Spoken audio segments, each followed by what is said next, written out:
तावीज़ जायज़ है, दम करना भी, लेकिन सवाल मेरा ये है आप लोगों से कि कोई हदीस ऐसी पढ़ी है आपने कि एक बंदा मिस्र से आया हो नबी पाक के पास दम कराने, या एक आदमी शाम से दम कराने आया हो नबी पाक के पास? पढ़ा है कहीं आपने?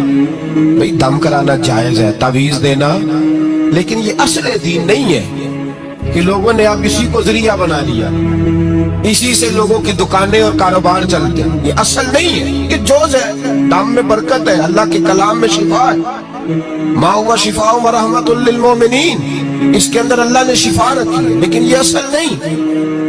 असल रसूलुल्लाह का दीन है। आला हज़रत रहमतुल्लाह अलैह के पास एक मुरीद आ गया। आजकल तो मिठाई होती है, उस जमाने में पेड़े होते थे, तो पेड़ों की एक टोकरी लाया, यूं समझ ले मिठाई का डब्बा लाया। आला हज़रत ने फरमाया कैसे आए हो? हुजूर ज़ियारत करनी थी। फरमाया कोई हुक्म मेरे लिए? का ज़ियारत? भाई बात ये छोटी है, लेकिन इन बातों का पस मंजर देखो और आज के जमाने में इन बातों को परखो तो देखो दीन किस तरह बेचा जा रहा है। मिठाई का डब्बा लाया है, क्या हुक्म था? का ज़ियारत करनी थी। कोई बात तो बताओ, का ज़ियारत करनी थी। आला हज़रत ने ना वो मिठाई का डब्बा तालिब इल्म को कहा पेड़े जाओ घर दे आओ। वो घर दे आया तो थोड़ी देर के बाद मुरीद कहने लगा हुजूर एक तावीज़ भी चाहिए था। फरमाया फकीर ने तो 2-3 दफा पूछा कोई हुक्म हो, तो आपने कहा सिर्फ ज़ियारत। अच्छा तावीज़ भी चाहिए? कागज कलम मंगाया, तावीज़ निकलने लगे और तालिब इल्म से कहा वो डब्बा तो ले आओ घर से मिठाई का।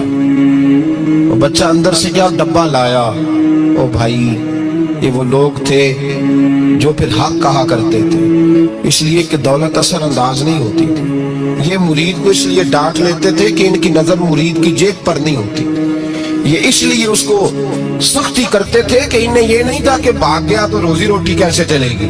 कहा आला हज़रत फाज़िल डब्बा लाओ, तो वो घर से डब्बा मिठाई का उठा लाए। आला हज़रत ने तावीज़ भी दिया। वो कहता है जब डब्बा आया ना तो आला हज़रत ने हुक्म दिया ना डब्बा भी मंगाओ। अब उन लफ्जों में जलाल इतना था कि मैं घबरा गया, पता नहीं अब क्या बनेगा, मैं बोल ना सका। डब्बा आ गया, आला हज़रत ने वो मिठाई का डब्बा भी वापस किया और तावीज़ भी दिया और एक जुमला कह के नमाज पढ़ने चले गए। एक जुमला फरमाने लगे अपना मिठाई का डब्बा ले जा, अहमद रजा तावीज़ बेचा नहीं कर।